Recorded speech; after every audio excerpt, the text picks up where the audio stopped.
Hey, we're here at Rattlesnake Air Force Base, and we're gonna do a little bit of commentary. Since there's really no commentary on the DVD, you guys have asked for commentary, so this is the first stop on the Ultimate Fandango 2010. I got my boy Peppy shooting camera. Thanks, Peppy, for being my camera guy. And just want to say a little bit, this is all that's pretty much left of Rattlesnake Air Force Base. You see the bit behind me here. There's another wall, but that's all that's left right now after shooting 27 years ago.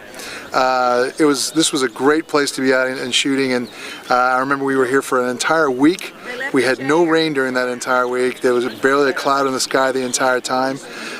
Glenn Headley was a wonderful girl to work with. We had some fun away from here as well as being here. In fact, we blew several takes because we had gotten to be personal friends, all of us, and when we approached her in our underwear, she kept laughing at us.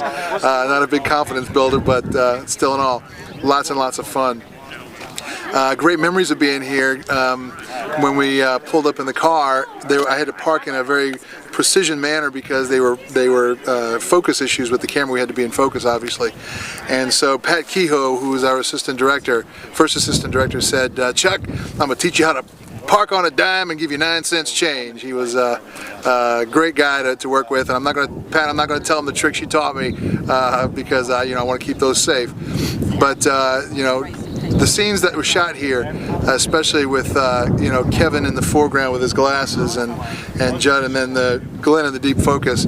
Steven Spielberg wrote a note to Kevin when he saw that shot and that part of the scene, and told Kevin Costner in this note that Steven Spielberg knew that Kevin Costner was going to be a big star someday.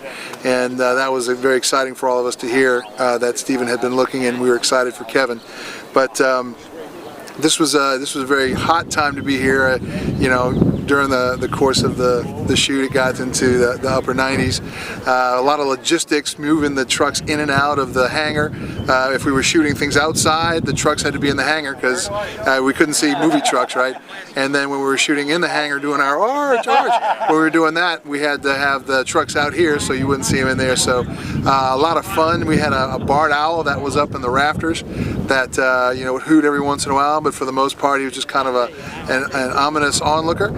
And so that's Rattlesnake Air Force Base, and in a nutshell, it was a great time. And Marvin McIntyre was telling everybody, Marvin, when you saw Marvin with the gruel in his bowl, it's really windy. I'm sure you can hear the wind right now. The wind would blow, and the sand would blow with it, and it would be a little sandstorm. And by the end of the first day of shooting, his bowl was full of that oatmeal and sand mix, and it was just disgusting. But he ate it anyway, man. He was totally in a character. And Marvin, it's one of the things that amazed me about you, man. You're always just willing to go for it. And I can't say enough about my fellow cast members. Even Lester. Lester, you did a great job being passed out on the hammock over there, dude. So we're going to keep going on. We're going to move on now. Thanks for joining us, and I hope you're enjoying this commentary. You can go to our fan site, ultimatefandango.com, if you have questions about this scene that you'd like answered. I check in pretty often. So thanks so much, and we'll catch you at the next location.